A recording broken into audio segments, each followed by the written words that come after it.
AFR On Demand is brought to you by Breck Golf. Try Beaver Creek today, just 20 minutes from downtown Baton Rouge in the Zachary area. They've got a PGA Tour driving range, a short game practice area, 30 to 40-yard practice shots. It's a great place to chip and putt and practice if you don't have time for a full round. Book your tee time today, golf.breck.org, golf.breck.org. Matt Moscona. I'm very important. After further review. Say it one more time. After further review with Matt Moscona. And here we go. Live from the Raising Cane studio. Let's ride!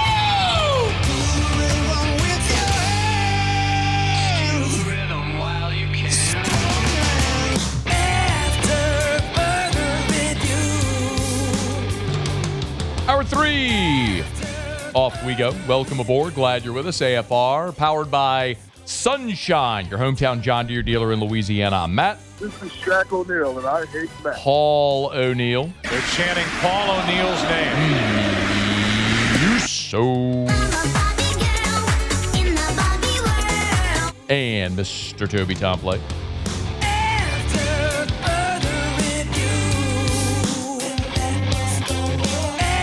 All right, we're here. Glad you are as well. Get out there and make it a good one. 5 o'clock quitting time. Glad you're driving home with us. Former Tiger lefty Chris Demouy. Cali High. Be here in 13 minutes from right now. We should have the LSU Grambling starting lineups posted about half hour. We'll sift through that. Jimmy will be here for Otter Locks. By the way, Otter Locks are posted right now at louisianasports.net. So if you want to go get them now for free over at louisianasports.net. So every year as we lead up to the NFL draft, there's always sort of these benchmarks where you see updated mock drafts. You'll always have your way too early mock drafts, and then after the deadline passes for underclassmen to declare, you'll have more mock drafts because then the draft is set. The draft pool of players is set. And then you have like the postseason all-star games, like the Senior Bowl and all that stuff. And so then they'll have another wave of mock drafts. And then you have the combine and someone will run a 4.28, Davion Thomas. And then you'll have another wave of mock drafts that are adjust. And then I think maybe the most impactful, important benchmark for mock drafts is after free agency begins. Because what you do in free agency largely is going to dictate what you do at the top of the draft. Now, Kellen Moore said this last week about need versus best available. I think everyone would say that certainly is everyone's goal, is to acquire as many talented players and then let the draft play itself out. And so, it's a fun process. We went through some college stuff. Now we've kind of been in this pro world now for a couple weeks, really focused on that. And then we'll kind of enter the college phase again as we kind of continue to evaluate that part. Okay, that's good. That's all. But the point being, you would love to be in a situation where your roster is good enough to where you can just draft the best available player. Sometimes, as we've documented here, that's not always possible. Like when Max Unger suddenly retired, the Saints used their first pick of the ensuing draft to take Eric McCoy. They desperately needed a center. Like sometimes your hand is forced. The Raiders do not have a quarterback. They are going to take Fernando Mendoza at the top of the draft. They need a quarterback. Whether he's the best player in the draft or not, that's who they're taking at 1. So the Saints this year, I don't know what they perceive to be their biggest need or who they perceive to be the best player in this draft. But I think there's some things we can rule out. Like you're rolling with Tyler Shuck. You're not taking a quarterback at 8. You just signed David Edwards. You're not taking an offensive guard at 8. You just signed Travis Etienne at running back. So you're not taking Jeremiah Love at 8 if he's even on the board. So there's some things that we can assume are true. I think it's a little less clear when you look at someone like Sonny Styles. Yes, DeMario Davis walked. You signed Caden Ellis. But do you see Styles as a Mike linebacker? If you think he's a Sam or a Will, then maybe you would look at him at 8 if he's on the board. But anyway, there's things and positions I think that you can rule out definitively. You're not taking an offensive tackle. You drafted your bookend tackles each of the last 2 years. So like offensive tackle, that is off the board. So you're looking at positions of need. Cornerback is certainly a position of need. Wide receiver, is certainly a position of need. I think really any of the three levels on defense. You could go edge rusher, you could go interior defensive lineman, you could go linebacker, corner, safety if Caleb Downs is on the board. I think more and more, though, what's crystallizing is you're either taking the best defensive player available at 8 or a receiver if you have someone highly valued at that position. So Mel Kiper has updated his post-first wave of free agency mock draft, and most of this is what most people have. Mendoza 1 to the Raiders, David Bailey number 2 to the Jets, Arvell Reese number 3 to the Cardinals, Jeremiah Love number 4 to Tennessee. By the way, Jeremiah Love, that is sort of the odds-on favorite landing spot for him is 4 to Tennessee. Caleb Downs 5 to the Giants, Monroe Freeling, the offensive tackle from Georgia, 6 to the Browns, Sonny Styles off the board 7 to the Washington Commanders. So when you look at the Saints at 8, there's a lot of different options. You've got guys like Reuben Bain on the board and Mansour Delane if you want to go defense. And then the top receivers are still on the board because with Kiper's mock draft here, no receiver has come off.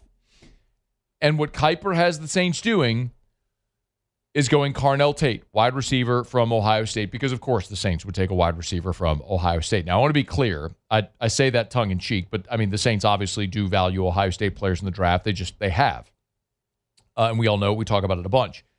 If the New Orleans Saints perceive Carnell Tate and grade him as the best receiver in this draft, and they pull the trigger on him at number 8, I'd be ecstatic.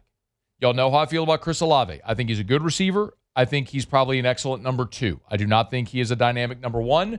I don't think Chris Olave is the guy that is going to single-handedly go beat the other team's best defensive back consistently.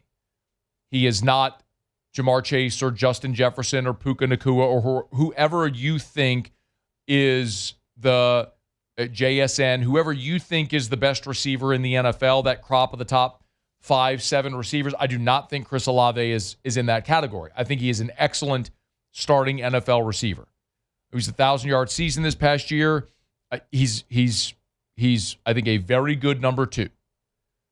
I would love to go draft your version of Jamar Chase. And if they think Carnell Tate is that, and you get a player who, by the way, is 6'3", 195, who physically looks so much different than Olave or Shaheed before him and so many of the receivers you have. Now, Devon Bailey is a big-bodied receiver, but he don't run like Carnell Tate. So if you're looking at a guy like Tate with that wingspan, that height, size, and can blow the top off of defense, yes, please.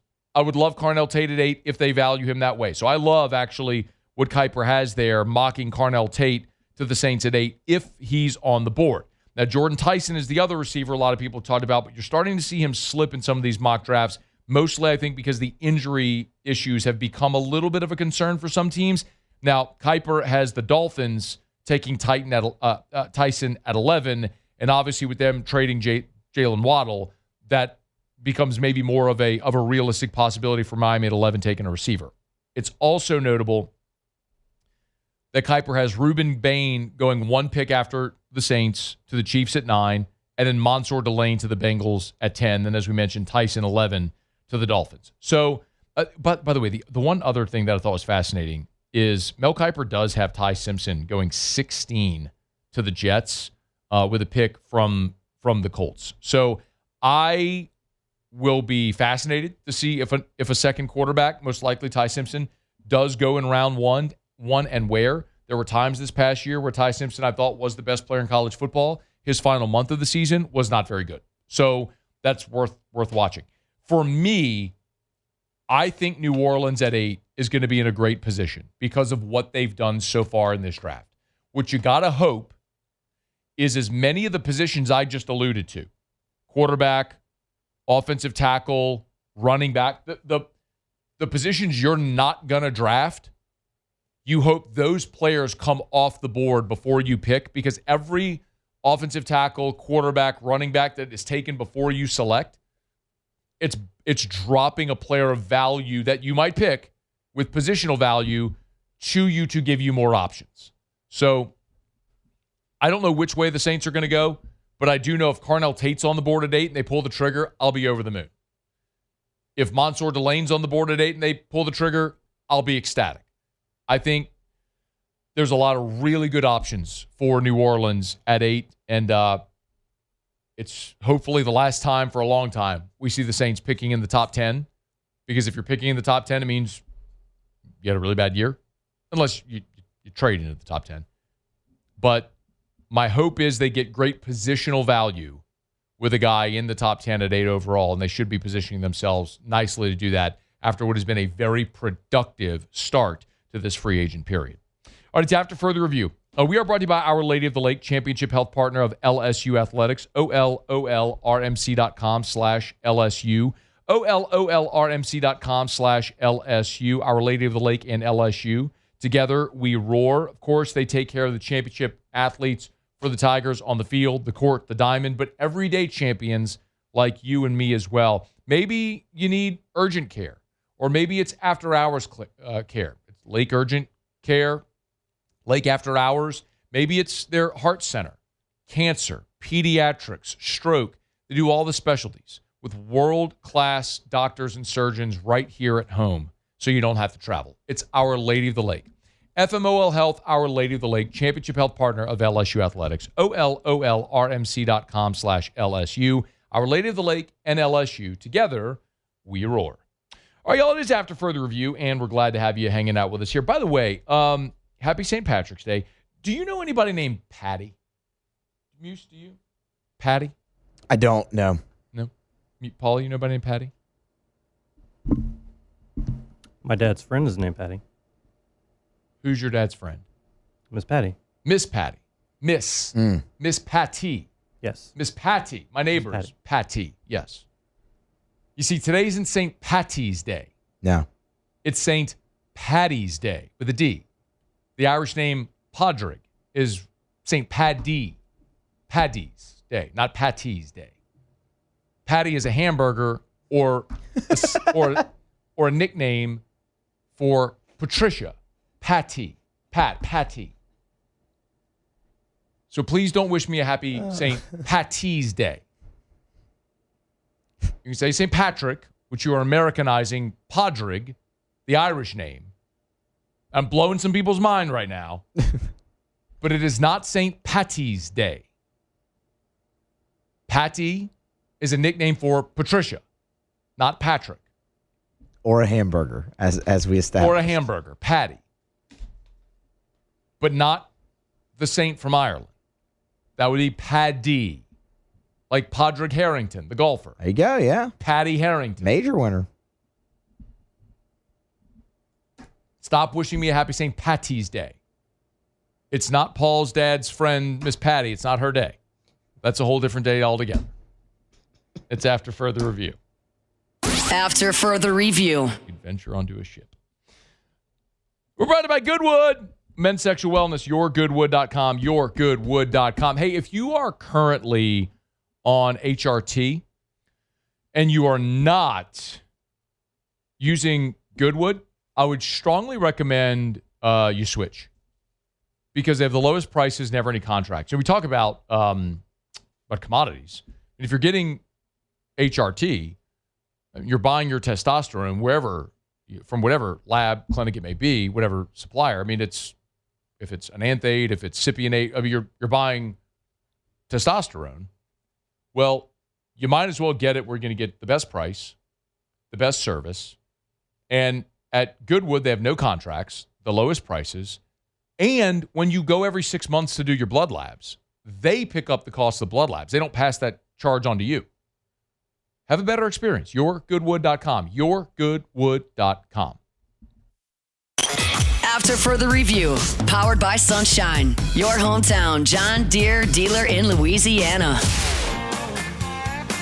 She's always staring at me. Always appreciate our friends over at Sunshine, your hometown John Deere dealer in Louisiana. Sunnyquip.com, sunnyquip.com. Bunky and below, you want a Deere, you're going to Sunshine, our great partners. We appreciate them so much. Always appreciate Chris Demouy. Cali High! Former national champion with the Tigers. Lefty at the pen. Good enough to hang out for a couple of minutes. What's up, Demouy?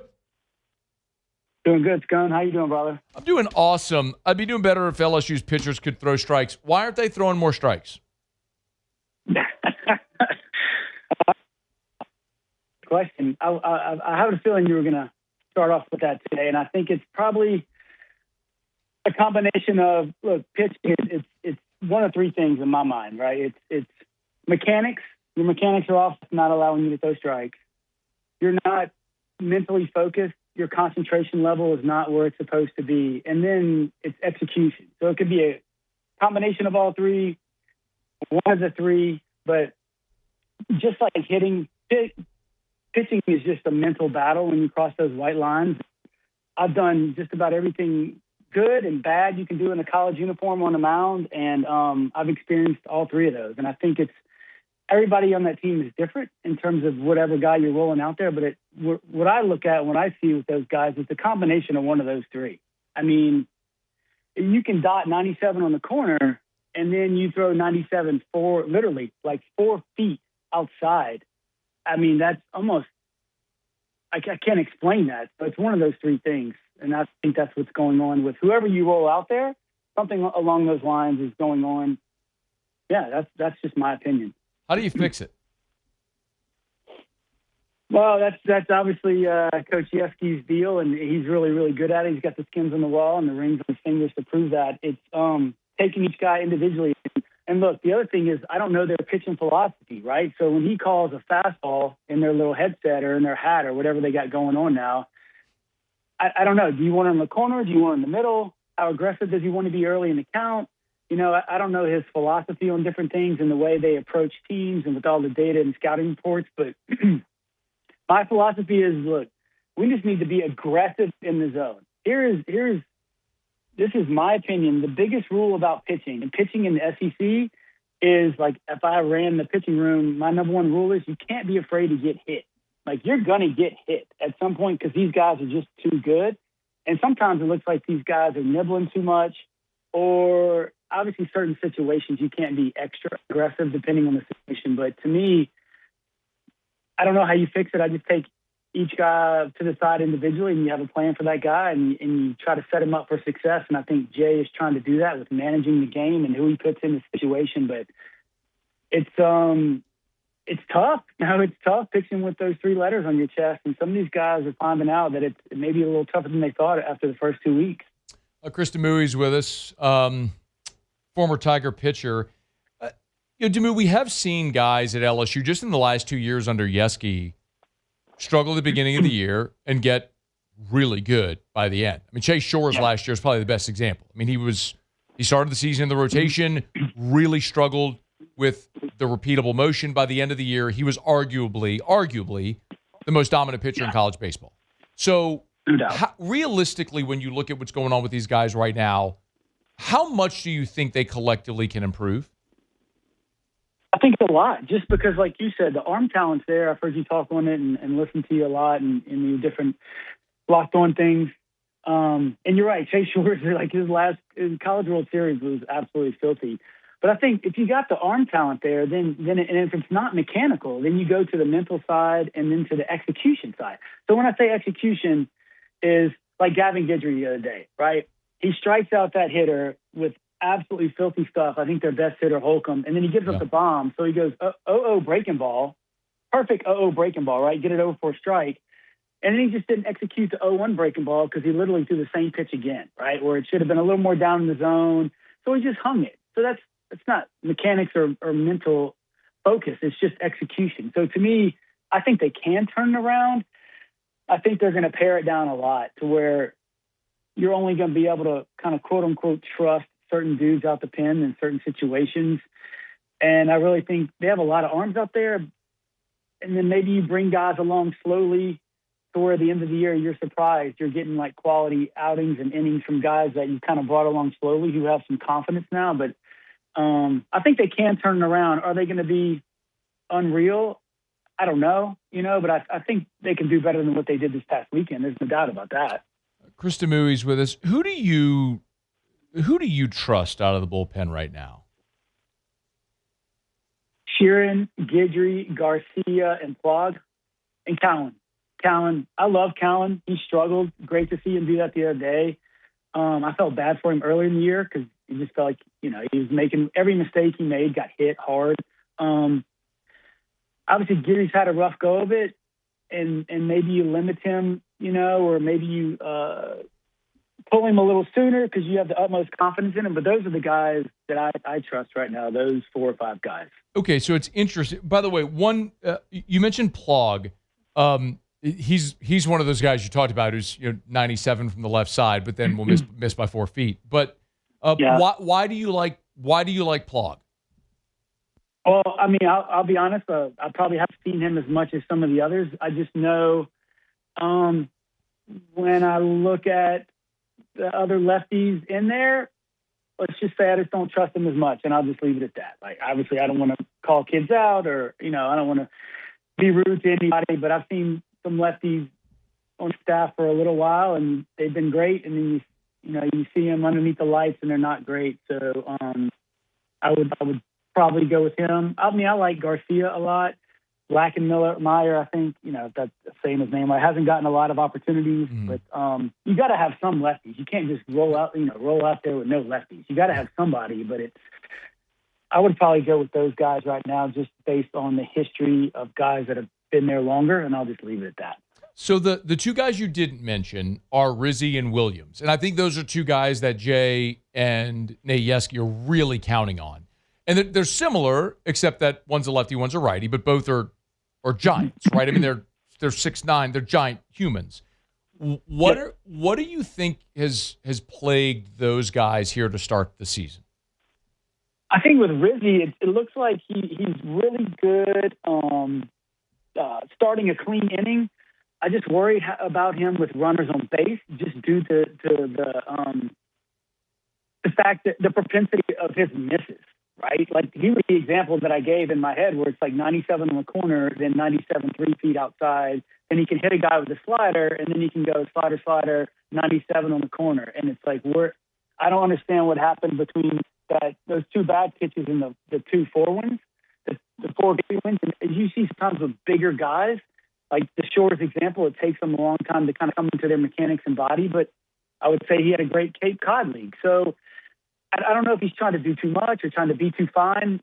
So I think with him, it may be a little bit mechanics and mental focus.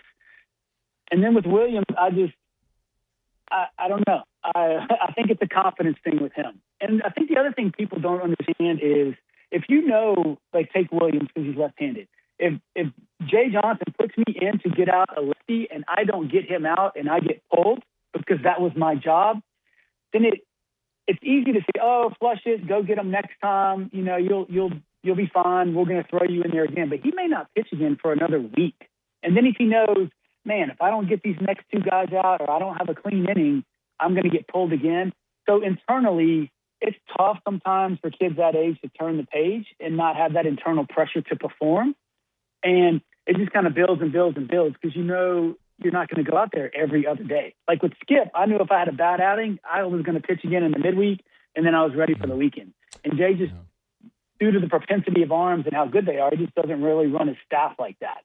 So it's tough mentally on these guys when, if I come in the game and I hit a guy first pitch, like I'm done. And then it's like, see you in a week and a half. So sometimes confidence, it's really tough. It's a very thin line out there. And I think that's what I've seen with Williams. It's just a confidence thing, and things really unravel on him really quick. What would you like to see them do tonight again scrambling on the mound? Or who would you like to see get work? Man, I'm trying to think of who's out there, who's available. I would imagine it's going to be a lot of, I'm trying to think of who threw this week in their rotation. I guess like a Ricken, right? Paz had a really good outing. I would just kind of go like a whoever 1-1-1-1 type of thing or something like. What I would see is like I'm looking for strike 1, strike 2. Let's be aggressive. Like if you get hit, you get hit. But I don't want to see you going 3-0 to guys. And the other thing, like I would set a goal like no leadoff walks, right? No hit batters, stuff like that. And that's what. It's like with Schmidt the other day, right? He gives up the solo bomb, and I don't have a problem with that. But then he goes 4-pitch walk, and I texted a buddy, like, it's danger time. Like, here it comes. You can just feel it coming. And it's just, they have to have that awareness of this is not right here. I don't have a problem with the solo bomb, but let's go right back. Let's go fastball or breaking ball for a strike. and then we'll work off of that so it doesn't snowball on us. And I think sometimes, I don't know if they have enough sense of urgency, right? So we're like, okay, like we got to fix this now. You know what I'm saying? Yeah. We can't go single, and then go 3-0 to the next guy. Like that's just, we can't do that mentally. We go single, let's go strike one. Well, those types of things, that's it.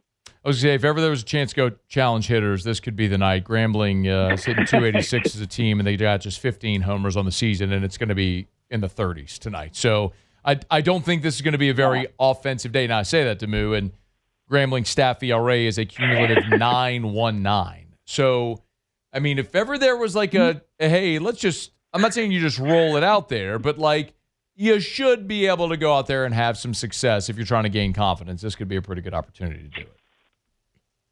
Yeah, I mean, you would hope so. And I think you just got to have that mental approach of building on Sunday.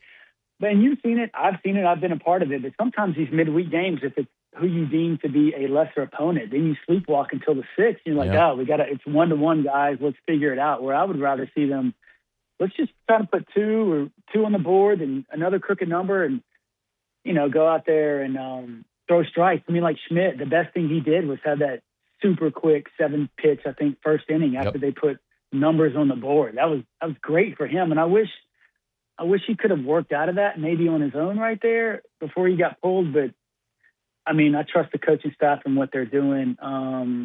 It's a tough watch at times, but I don't know. That's just kind of my thoughts on it, Chris Demouy, former Tiger pitcher, national champion, good enough to spend a couple of minutes with us. Demouy, we always appreciate it, man. We'll catch up down the line. Sounds great, Scone. Anytime, buddy. Thanks. Be well. It's after further review. We're brought about Arco Power Systems, ARCCO, arco.com, arco.com, arco.com. If you need industrial Generac generator power, then you need Arco. That's who you call. ARCCO, arco.com.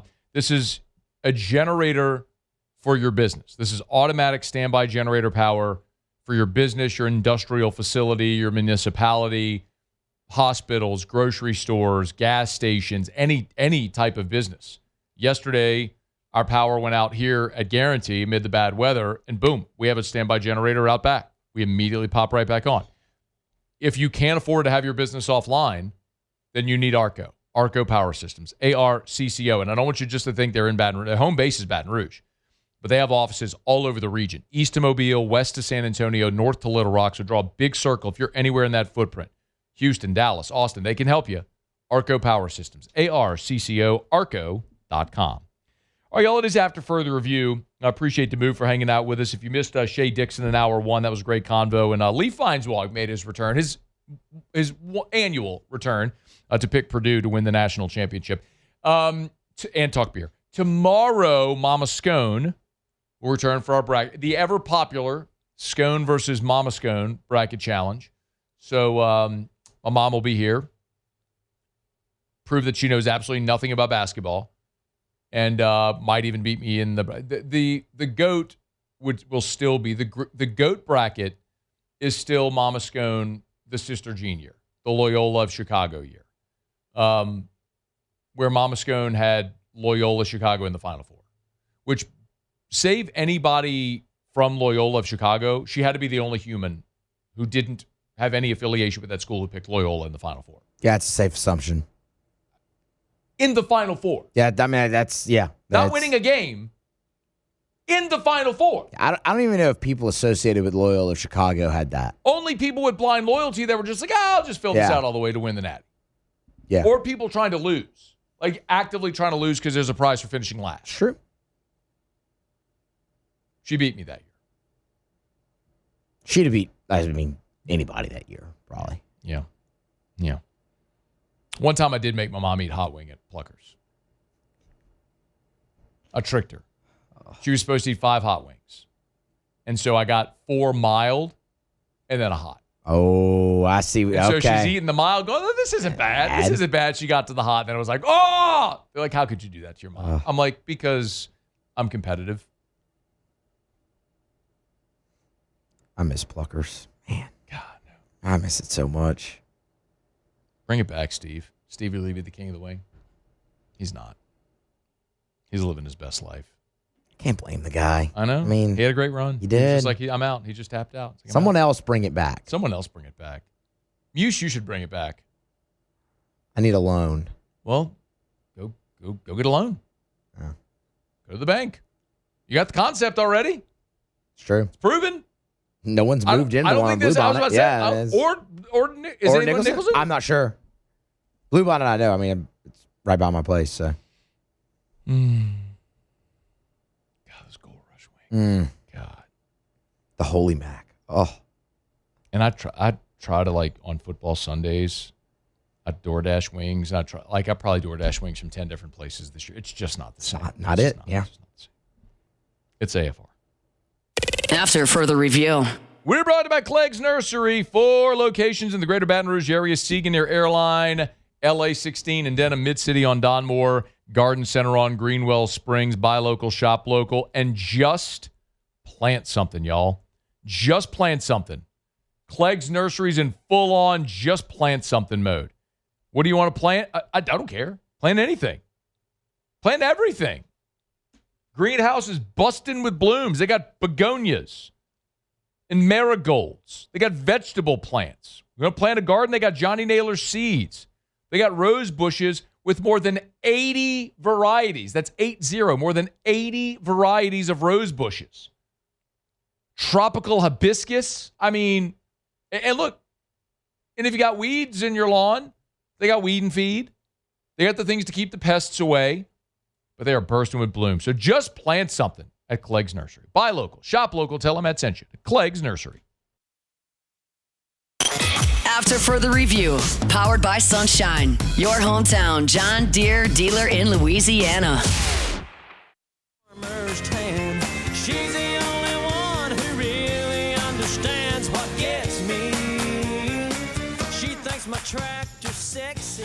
I think you're crazy if you don't want to do this, honestly. I mean, just getting the opportunity to put USA on your chest and go out there and compete with, honestly, the best players in the world. I think it's honestly an unbelievable experience for me. As a competitor, I want to go out there and compete and try to win and try to put my team in the best spot when I do come out of the game. Nolan McLean will get the ball tonight for Team USA against Venezuela in the World Baseball Classic final. There are some local hat tips and ties to this. LSU Baseball just put this out a bit ago on their social media. So the Tigers are repping Team USA tonight in their pregame warm-ups. The shirts they're wearing at BP are LSU Baseball. They're gray shirts with the interlocking LSU Baseball logo and their red, white, and blue stars and stripes, which is pretty awesome. So cool way that LSU is giving a little hat tip there to Team USA here before the World Baseball Classic. You got to love that. One other thing that I'm sure you don't know this, but this is something cool worth keeping an eye on. So Bocock Brothers, the premium cigars you hear me talk about from time to time, who do the championship, the custom championship boxes, which they've done an amazing job, right? I mean, they've gotten the licenses to do these championship boxes for a lot of these events, like Indiana won the football national championship, LSU baseball, Florida basketball last year. They do these custom boxes. Well, Bocock Brothers has done the World Baseball Classic championship cigars that they've supplied to Team USA for tonight in the event that they win.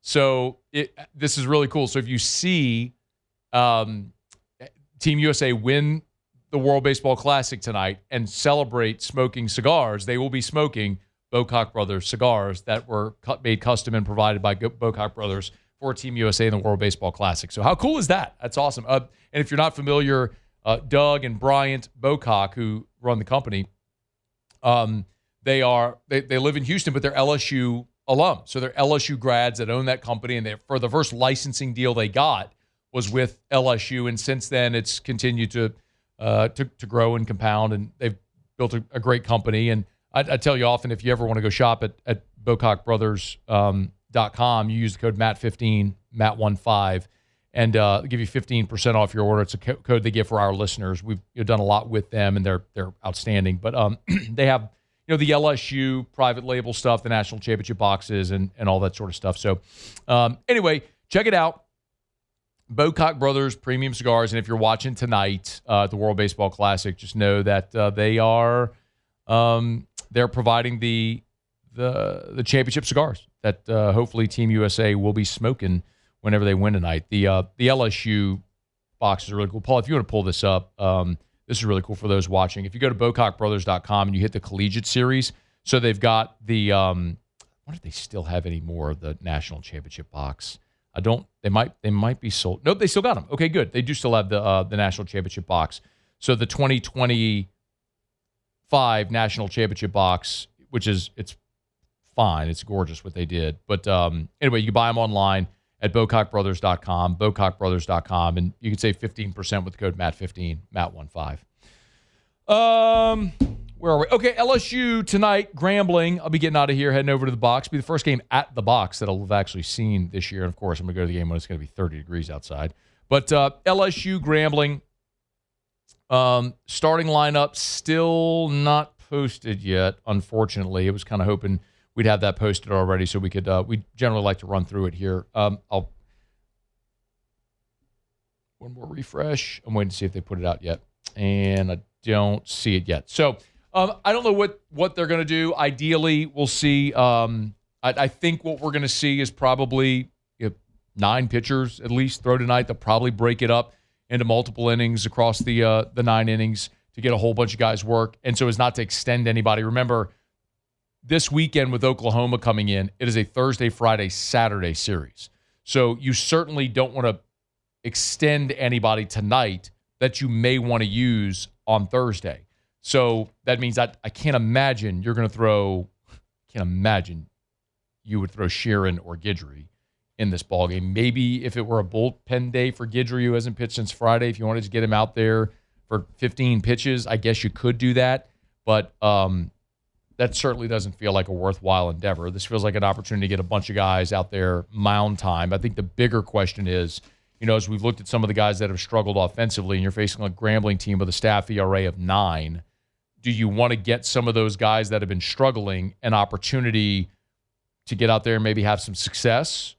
Or is this an opportunity to get some of the younger guys some ABs? So I don't know. We'll see what the lineup is when they post it. But we've obviously looked at first, second, and third as opportunities to see different guys. Braun at first, Ruckert at second. Saw Pearson Sunday at third in place of Carraway. So the outfield is set, and obviously shortstop and catcher are set. I mean, unless they just want to give Aaron Beatty a night off to give Cerna an opportunity to catch, which I'm totally fine with.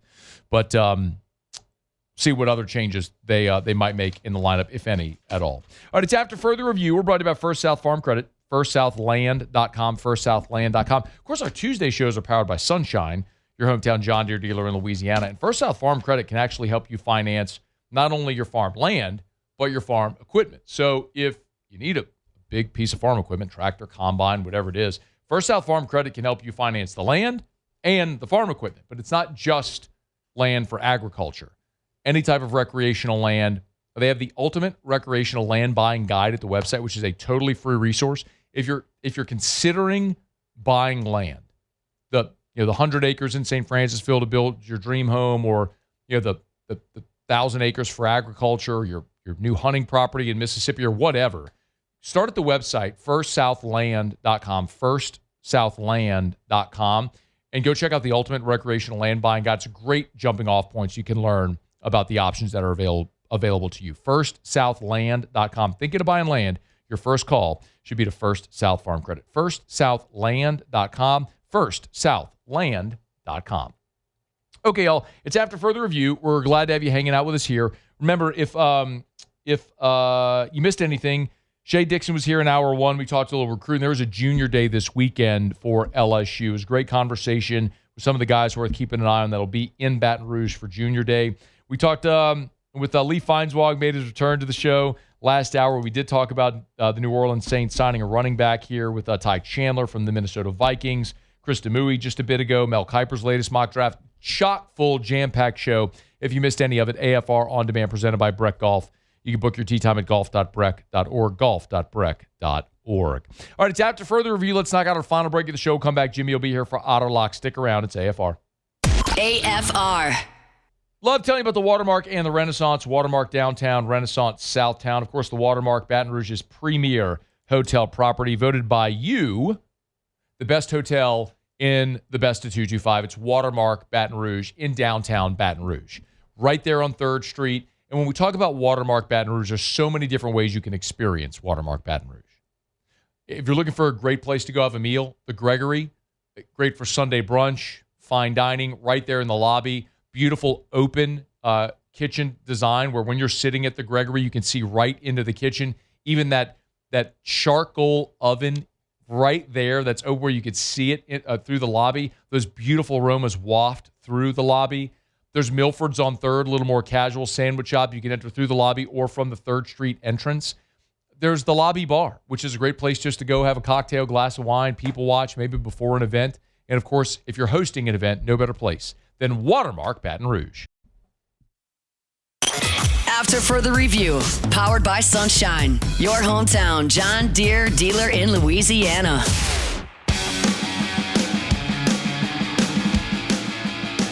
Down the stretch we come. Final segment here on a Tuesday edition of AFR, powered by Sunshine, your hometown John Deere dealer in Louisiana. Really disappointed with LSU's social media team. Are you kidding me? Get the freaking lineup out, man. What are we doing? They got some dramatic change coming that they're hiding from everybody. Usually it's posted an hour before first pitch. I mean, could be. Who knows? Maybe Jay's just starting all freshmen tonight. Every one of them. Doubtful. Yeah, it's not going to happen. All right, we're waiting on Otter because, of course, we are. I was about to say that's not abnormal. You can always get Otter locks at louisianasports.net. Louisianasports.net. Just go to the sports betting page. You'll see it right there. Interested to see what the Otter thinks. So I'll just go ahead and give you the picks, and if he calls, he can give you some reasoning. But they're up at louisianasports.net. So, okay, we got him. There's 2 first 4 games tonight. And, of course, the one we're all going to keep an eye on is NC State and Texas. All right, hit it. Otter locks. Otter Locks. All right, time to win some money. Presented by Total Maintenance AC Repair. Same-day service means you will never sleep hot. 480-1000. We are Total Maintenance. I think it's safe to say that I won the bet. Yo, Otter, what up? What's going on, nephew? Ready to see if Will Wade's tenure at NC State is done after one season tonight. We'll see. I think they're in a little trouble tonight. Okay. They are not playing well. The only win they have was, one of those first games when Caleb Wilson and North Carolina's best player was out. That place was electric that night. That was one of our picks that night. They gave North Carolina their worst loss in that, 40 years in that series. And that has been it. One win to start the ACC tournament, 7 other losses. They have really struggled coming down the stretch, and I don't like them tonight. I like Texas. Texas has been a little bit more consistent coming down the stretch. Texas has a little bit of an advantage down in the post. NC State can get hot, but they're streaky from the perimeter, like most teams are, and they can light it up like they did at SMU. But I think that's a lot to depend on when you're handicapping. So I'm on Texas tonight in this game. So these guys will never coach again battle tonight. That was what a lot of people were saying. John Miller and Willie Wade. Love Willie Wade. I love Willie Wade. I wish he was here. So anyway. The other game is Howard and UMBC, and that's live. You can in-game it right now. UMBC is now plus 4.5 right now as they trail early, and on the money line, it's plus $1.75 right now. Yeah, I would recommend that right now. This was a weird line shift right before tip, about 20 minutes before shift. Some respected money came in on the Bison of Howard, and that moved it from plus 1.5 to minus 1.5. So it went, through Pick'em and moved 3 points. And so NBC started out with a 4-0 lead, but it's been pretty much all Howard since then. They now lead 17-11. 1 minute remaining. Minute mark in the first half. So I do have want to add one NIT game for you, Matt. And that is, oh gosh, now we kept trying to find it here. I had it written. Here it is. A little bit later tonight, Davidson in Oklahoma. We're going to go with Stephen F. Austin. Stephen F. Austin plus 7.5 against Tulsa. Stephen F. Austin had a great year. They won the Southland regular season. They got bum rushed by McNeese State. That was by far their best performance of the year. I think they'll bounce back with some pride under first-year coach. I think you're looking to build something. Stephen F. Austin plus 7.5. All right. Where are you tomorrow? We are at Sammy's Grill, the original on Highland near Starring. Very good. Thank you, Otter. Good luck. All right, good luck. All right, man. We'll see you. All right, that'll do it for us here. Shout out to Sunshine, your hometown John Deere dealer in Louisiana. Muse Pauly, thanks. We'll see you tomorrow at 3. AFR. As we get on down the road, we remind you about Lee Michaels Fine Jewelry, lmfj.com. lmfj.com. Lee Michaels Fine Jewelry, lmfj.com. You can always start there. If you're thinking of popping the question, gents, start at Lee Michaels because they've helped Louisianians get engaged for 4 decades, and there's a reason they hang around. They have the best selection at the best prices with the best experience. You know, when you think about the big box store jewelers, you're probably going to get a cookie-cutter experience. You go to a little boutique jeweler, you're not going to have a great selection, and you're probably going to overpay. Lee Michaels is that, it's like Goldilocks. It's perfect. It's just right. They have 9 locations, so they have a great selection. If they don't have what you want, they'll find it. If they can't find it, they'll make it because they're experts. And they can afford you the best pricing as well for whatever is in your budget. It's Lee Michaels Fine Jewelry. lmfj.com.